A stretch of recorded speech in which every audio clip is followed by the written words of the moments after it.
ವರುಣನ ಭಯಂಕರ ಅಬ್ಬರ. ಸತತ 9 ದಿನಗಳ ಕಾಲ ಸುರಿದ ಕುಂಭದ್ರೋಣ ಮಳೆ. ಬತ್ತಿ ಹೋಗಿದ್ದ ಕೆರೆ ಕಟ್ಟೆಗಳು, ಡ್ಯಾಂಗಳು ದಿಢೀರನೆ ತುಂಬಿ ತುಳುಕ್ತಾ ಇವೆ. ರೈತರ ಮುಖದಲ್ಲಿ ಅದೆಲ್ಲೋ ಕಳೆದು ಹೋಗಿದ್ದ ಮಂದಹಾಸ ಮತ್ತೆ ಚಿಗುರಿದೆ. ಆದ್ರೆ ಸ್ನೇಹಿತರೆ, ದಿಢೀರನೆ ಪ್ರಕೃತಿಯ ಆಟ ಉಲ್ಟಾ ಹೊಡೆದಿದೆ. ಹೌದು ಸ್ನೇಹಿತರೆ, ಕೇವಲ 2 ವಾರಗಳ ಹಿಂದೆ ಮಳೆ ಇಲ್ಲದೆ ನಾವೆಲ್ಲ ಕಂಗೆಟ್ಟಿದ್ವು. ಆಮೇಲೆ ಭಾರಿ ಮಳೆ ಬಂತು ಅಂತ ಖುಷಿ ಪಟ್ವಿ. ಆದ್ರೆ ಈಗ ಮತ್ತೆ ವರುಣದೇವ ತನ್ನ ಅಸಲಿ ಆಟ ಶುರು ಮಾಡಿದ್ದಾನೆ. ಆಕಾಶದಲ್ಲಿ ಕವಿದಿದ್ದ ಕಾರ್ಮೋಡಗಳೆಲ್ಲ ದಿಢೀರನೆ ಮಾಯವಾಗ್ತಿವೆ. ಎಲ್ ನೀನೋ ತನ್ನ ಸೇಡು ತೀರಿಸಿಕೊಳ್ಳಲು ವಾಪಸ್ ಬಂದಿದೆ. ಇದು ಕೇವಲ ಮಳೆ ಆಟವಲ್ಲ, ಇದು ಭಾರತದ ಕೋಟ್ಯಂತರ ರೈತರ ಭವಿಷ್ಯದ ಜೊತೆ ಪ್ರಕೃತಿ ಆಡ್ತಾ ಇರುವ ಕ್ರೂರ ಚೆಲ್ಲಾಟ. ಹಾಗಾದ್ರೆ ಎಲ್ ನೀನೋ ವಾಪಸ್ ಬರುತ್ತಾ? ಮುಂದಿನ ದಿನಗಳಲ್ಲಿ ಏನಾಗುತ್ತೆ? ಕಣ್ಣ ಮುಂದೆ ಹಸಿರಾಗಿ ನಗುತ್ತಿರುವ ಪೈರುಗಳು ಒಣಗಿ ಹೋಗ್ತಾವ? ಎಲ್ಲವನ್ನ ತೋರಿಸ್ತೀವಿ. ಸ್ನೇಹಿತರೆ ನಮಸ್ಕಾರ, ಚರಿತ್ರೆ ಪ್ಲಸ್ಗೆ ನಿಮಗೆಲ್ಲ ಪ್ರೀತಿಯ ಸ್ವಾಗತ.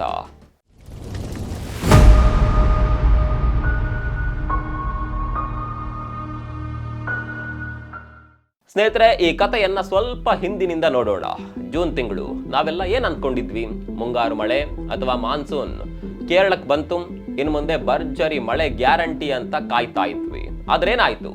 ಮಳೆರಾಯ ಕೈ ಕೊಟ್ಟ. ಸತತ 3 ವಾರಗಳ ಕಾಲ ಮಳೆಯ ಸುಳಿವೇ ಇರಲಿಲ್ಲ. ಭೂಮಿ ಬಾಯ್ಬಿಡ್ತು. ಬಿಸಿಲಿನ ಝಳಕ್ಕೆ ಜನ ಹೈರಾಣಾಗಿದ್ರು. ರೈತರು ಆಕಾಶದ ಕಡೆ ನೋಡಿ ಸುಸ್ತಾಗಿದ್ರು. ಆದರೆ ಜುಲೈ ಶುರುವಾಗ್ತಿದ್ದ ಹಾಗೆ ಒಂದು ಪವಾಡ ನಡೆದು ಹೋಗುತ್ತೆ. ಬಂಗಾಳ ಕೊಲ್ಲಿಯಲ್ಲಿ ಮತ್ತು ಮಧ್ಯ ಭಾರತದಲ್ಲಿ ದಿಢೀರಂತ ಉಂಟಾದ ವಾಯುಭಾರ ಕುಸಿತ ಇಡೀ ಮಾನ್ಸೂನ್ ಚಿತ್ರಣವನ್ನೇ ಬದಲಾಯಿಸಿಬಿಡ್ತು. ಕರಾವಳಿ, ಮಧ್ಯ ಭಾರತ, ಉತ್ತರ ಭಾರತ ಅಂತ ಎಲ್ಲೆಡೆ ಮುಂಗಾರು ಮತ್ತೆ ಚುರುಕಾಯಿತು. ಅದೆಂತ ಮಳೆ ಅಂದ್ರೆ, ಸತತ 9 ದಿನಗಳ ಕಾಲ, ಹೌದು ಬರೋಬ್ಬರಿ 9 ದಿನಗಳ ಕಾಲ ಭಾರತದಾದ್ಯಂತ ವಾಡಿಕೆಗಿಂತ ಭಾರಿ ಮಳೆಯಾಯಿತು. ಜೂನ್ ತಿಂಗಳಲ್ಲಿ ಮಳೆ ಇಲ್ಲದೆ -14.3%ಗೆ ಕುಸಿದಿದ್ದ ಮಳೆಯ ಪ್ರಮಾಣ ದಿಢೀರನೆ ಕವರ್ ಆಗಿ ಸಾಮಾನ್ಯ ಹಂತಕ್ಕೆ ಬಂದು ನಿಂತಿತು. ರೈತರು ಖುಷಿಯಿಂದ ಉಳುಮೆ ಶುರು ಮಾಡಿದ್ರು. ಜಮೀನಿನಲ್ಲಿ ಭತ್ತ ಮತ್ತು ಮುಂಗಾರು ಬೆಳೆಗಳ ಬಿತ್ತನೆ ಮಾಡಿದ್ರು. ಜಲಾಶಯಗಳಿಗೆ ನೀರು ಬಂತು. ಮಣ್ಣಿನಲ್ಲಿ ತೇವಾಂಶ ಹೆಚ್ಚಾಯಿತು. ಹಬ್ಬ, ಎಲ್ಲವೂ ಸರಿ ಆಗ್ತಿದೆ. ಈ ವರ್ಷ ಒಳ್ಳೆಯ ಬೆಳೆ ಬರುತ್ತೆ, ಬರಗಾಲದ ಭೀತಿ ದೂರ ಆಯ್ತು ಅಂತ ನಾವೆಲ್ಲ ನಿಟ್ಟುಸಿರು ಬಿಟ್ವಿ. ಆದ್ರೆ ಪ್ರಕೃತಿ ತನ್ನದೇ ಆದ ಒಂದು ಮಾಸ್ಟರ್ ಸ್ಕೆಚ್ ಹಾಕೊಂಡಿತ್ತು. ಸ್ನೇಹಿತರೆ, ಖುಷಿಯ ಈ ವಾತಾವರಣ ಕೇವಲ ಒಂದು ಟ್ರೈಲರ್ ಮಾತ್ರ ಆಗಿತ್ತು.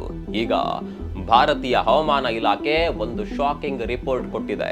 ಕಳೆದ 2 ವಾರಗಳಿಂದ ಅಬ್ಬರಿಸುತ್ತಿದ್ದ ಮಳೆ ಈಗ ಮತ್ತೆ ಬ್ರೇಕ್ ತೆಗೆದುಕೊಳ್ತಾ ಇದೆ. ಜುಲೈ 10ರಿಂದ ಜುಲೈ 15ರವರೆಗೆ ಉತ್ತರ, ಪಶ್ಚಿಮ ಮತ್ತು ಮಧ್ಯ ಭಾರತದಲ್ಲಿ ಹಾಗೆ ಪಶ್ಚಿಮ ಕರಾವಳಿಯಲ್ಲಿ ಮಳೆ ಸಂಪೂರ್ಣವಾಗಿ ಕಡಿಮೆ ಆಗಲಿದೆ ಅಂತ ಮುನ್ಸೂಚನೆ ಸಿಕ್ಕಿದೆ. ಹಾಗಾದ್ರೆ ಯಾಕೆ ಹೀಗೆ ದಿಢೀರ್ ಬದಲಾವಣೆ? ಆ 9 ದಿನಗಳ ಕಾಲ ಸುರಿದ ಮಳೆಯೇ ಒಂದು ಮ್ಯಾಜಿಕ್ ತರಹ ಇತ್ತು. ಮಳೆಯನ್ನ ತಂದಿದ್ದ ಆ ವಾಯುಭಾರ ಕುಸಿತ ಈಗ ದುರ್ಬಲವಾಗ್ತಿದೆ. ನಮ್ಮ ಭೂಭಾಗದಿಂದ ದೂರ ಹೋಗ್ತಿದೆ. ನೀವು ಈಗ ಲೇಟೆಸ್ಟ್ ಸ್ಯಾಟಲೈಟ್ ಚಿತ್ರಗಳನ್ನು ನೋಡಿದ್ರೆ ನಿಮ್ಗೆ ಶಾಕ್ ಆಗುತ್ತೆ. ಭಾರತದ ಹೃದಯ ಭಾಗದಲ್ಲಿ ಅಂದ್ರೆ ಕೋರ್ ಮಾನ್ಸೂನ್ ರೀಸನ್ ನಲ್ಲಿ ದಟ್ಟವಾಗಿ ಆವರಿಸಿದ್ದ ಮೋಡಗಳೆಲ್ಲ ಕರಗಿ ಹೋಗ್ತಿವೆ.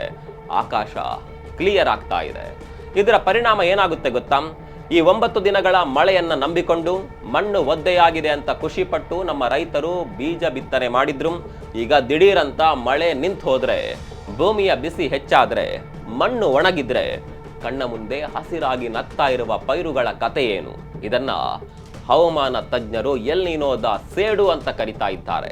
ಹಾಗಾದ್ರೆ ಏನಿದು ಎಲ್ ನೀನೋ? ಇದು ಪೆಸಿಫಿಕ್ ಮಹಾಸಾಗರದ ಸಮಭಾಜಕ ವೃತ್ತದಲ್ಲಿ ಆಗುವ ಒಂದು ಭಯಾನಕ ಹವಾಮಾನ ಬದಲಾವಣೆ. ಇದು ಭಾರತದ ಮುಂಗಾರಿನ ಪಾಲಿಗೆ ಬದ್ಧ ವೈರಿ, ರಾಕ್ಷಸ ಇದ್ದ ಹಾಗೆ. ಸಾಮಾನ್ಯವಾಗಿ ಮುಂಗಾರು ಮಳೆ ಅಂದ್ರೆ ಹೇಗಿರಬೇಕು? ಜೂನ್ನಿಂದ ಸೆಪ್ಟೆಂಬರ್ ವರೆಗೆ ಒಂದು ಲೆವೆಲ್ನಲ್ಲಿ ನಿಯಮಿತವಾಗಿ ಮಳೆ ಬರ್ತಾ ಇರಬೇಕು. ಆದರೆ ಎಲ್ ನೀನೋ ವರ್ಷಗಳಲ್ಲಿ ಹಾಗಾಗಲ್ಲ. ಈ ಎಲ್ ನೀನೋ ಎಫೆಕ್ಟ್ ನಿಂದ ಏನಾಗುತ್ತೆ ಅಂದ್ರೆ, ಮಳೆ ಬಂದ್ರೆ ಸುನಾಮಿ, ಮೇಘ ಸ್ಫೋಟ ಆದ ಹಾಗೆ ಒಂದೇ ಸಮನೆ ಅಬ್ಬರಿಸಿ ಬೊಬ್ಬಿರಿಯುತ್ತೆ. ಎಲ್ಲಿ ನೋಡಿದ್ರು ಪ್ರವಾಹ. ಆದರೆ ಮಳೆ ನಿಂತ್ರೆ ವಾರಗಟ್ಲೆ, ತಿಂಗಳುಗಟ್ಲೆ ಆಕಾಶದಿಂದ ಒಂದೇ ಒಂದು ಹನಿ ನೀರು ಕೂಡ ಬೀಳೋದಿಲ್ಲ. ಅಂದ್ರೆ ವಾತಾವರಣವು ವಿಪರೀತ ಒದ್ದೆ ಮತ್ತು ದೀರ್ಘಕಾಲದ ಒಣಹವೆಯ ನಡುವೆ ಓಲಾಡುತ್ತಿರುತ್ತವೆ. ಸಮತೋಲನ ಅನ್ನೋದೇ ಇರೋದಿಲ್ಲ. ಬೆಂಕಿ ಮತ್ತು ನೀರಿನ ನಡುವೆ ನಡೆಯುವ ಈ ಕದನದಲ್ಲಿ ಸಿಕ್ಕಿ ಬೀಳೋದು ಯಾರು? ನಮ್ಮ ಮುಗ್ಧ ರೈತರು. ಇದು ರೈತರಿಗೆ ಅಕ್ಷರಶಃ ಉರುಳಾಗಿ ಪರಿಣಮಿಸುತ್ತೆ. ಮಳೆ ಬಂತು, 9 ದಿನಗಳ ಕಾಲ ಸುರಿಯಿತು, ನಮ್ಮ ಡ್ಯಾಮ್ಗಳು ತುಂಬಿದವು. ಮತ್ತೆ ಸಮಸ್ಯೆ ಏನು ಅಂತ ನೀವೀಗ ಕೇಳಬಹುದು. ಕೃಷಿ ತಜ್ಞರು ಹೇಳುವ ಪ್ರಕಾರ ಮಳೆಗಾಲದಲ್ಲಿ ಕೇವಲ ಮಳೆಯ ಪ್ರಮಾಣ ಮಾತ್ರ ಮುಖ್ಯವಲ್ಲ, ಮಳೆ ಬರುವ ಸಮಯ ಕೂಡ ಅಷ್ಟೇ ಮುಖ್ಯ. ಒಂದು ಸಣ್ಣ ಎಕ್ಸಾಂಪಲ್ ಕೊಡ್ತೀವಿ ಕೇಳಿ.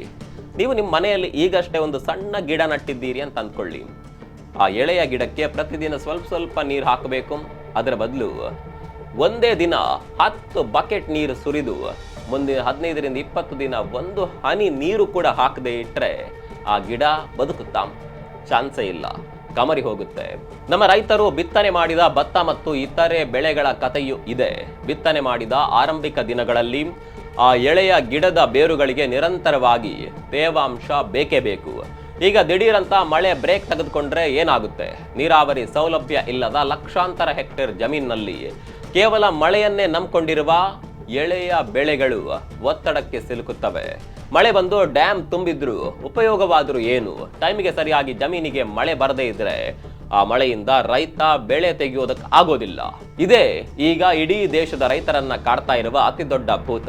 ಹಾಗಾದ್ರೆ ಮುಂದೇನಾಗ್ಲಿದೆ? ಈ ಎಲ್ ನೀನೋ ನಮ್ಮ ರೈತರನ್ನ ಸುಮ್ಮನೆ ಬಿಡುತ್ತಾ? ಹವಾಮಾನ ಇಲಾಖೆಯ ಲೆಕ್ಕಾಚಾರದ ಪ್ರಕಾರ ಈ ಮಳೆಯ ಬ್ರೇಕ್ನಿಂದಾಗಿ ಜುಲೈ ಮಧ್ಯಭಾಗದ ವೇಳೆಗೆ ಭಾರತದ ಒಟ್ಟಾರೆ ಮಳೆಯ ಪ್ರಮಾಣ ಮತ್ತೆ ವಾಡಿಕೆಗಿಂತ ಕಡಿಮೆ ಮಟ್ಟಕ್ಕೆ ಕುಸಿಯುವ ಎಲ್ಲ ಲಕ್ಷಣಗಳು ಕಾಣಿಸ್ತಾ ಇದೆ. ಆದರೆ ಕತೆ ಇಲ್ಲಿಗೆ ಮುಗಿಯೋದಿಲ್ಲ. ಪ್ರಕೃತಿ ಕೇವಲ ಕ್ರೂರಿ ಮಾತ್ರ ಅಲ್ಲ, ಅದು ಚಂಚಲ ಕೂಡ. ವಾತಾವರಣ ಸದಾ ಬದಲಾಗುತ್ತಲೇ ಇರುತ್ತೆ.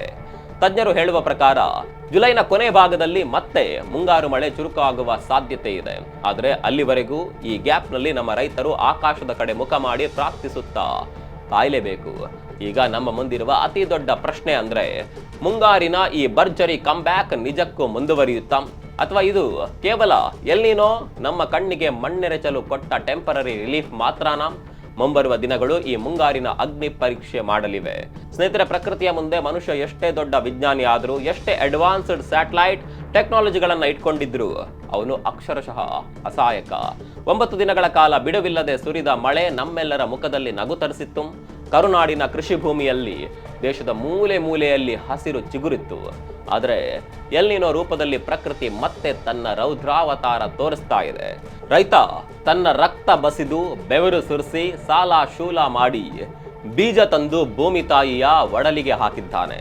ಈಗ ಆ ಬೀಜ ಮೊಳಕೆಯೊಡೆಯುವ ಜೀವ ಹಿಡಿಯುವ ಸಮಯದಲ್ಲಿ ಮಳೆರಾಯ ಕಣ್ಣಾಮುಚ್ಚಾಲೆ ಆಡ್ತಿದ್ದಾನೆ. ಮಳೆರಾಯ ಮತ್ತೆ ಕರುಣೆ ತೋರಲಿ, ಬಿತ್ತಿದ ಬೆಳೆಗಳಿಗೆ ಜೀವಕಳೆ ತುಂಬಲಿ, ಯಾವ ರೈತನ ಕಣ್ಣಲ್ಲೂ ನೀರು ಬಾರದಿರಲಿ ಅಂತ ನಾವೆಲ್ಲ ಒಟ್ಟಾಗಿ ಪ್ರಾರ್ಥಿಸೋಣ. ನಿಮ್ಮ ಊರಲ್ಲಿ, ನಿಮ್ಮ ಜಿಲ್ಲೆಯಲ್ಲಿ ಈಗ ಮಳೆ ಹೇಗಿದೆ? ಮಳೆ ಕೈಕೊಟ್ರೆ ರೈತರಿಗೆ ಸರ್ಕಾರ ಯಾವ ರೀತಿ ನೆರವು ನೀಡಬೇಕು? ದಯವಿಟ್ಟು ಕಾಮೆಂಟ್ ಬಾಕ್ಸ್ನಲ್ಲಿ ನಿಮ್ಮ ಅಭಿಪ್ರಾಯಗಳನ್ನು ಹಂಚಿಕೊಳ್ಳಿ. ಹಾಗೆ ನಮ್ಮ ಚಾನಲ್ ಅನ್ನ ಸಬ್ಸ್ಕ್ರೈಬ್ ಮಾಡೋದನ್ನ ಮರಿಬೇಡಿ. ಇದೇ ರೀತಿಯ ಮತ್ತೊಂದು ವಿಡಿಯೋದಲ್ಲಿ ಸಿಗೋಣ. ಅಲ್ಲಿವರೆಗೂ ನಮಸ್ಕಾರ.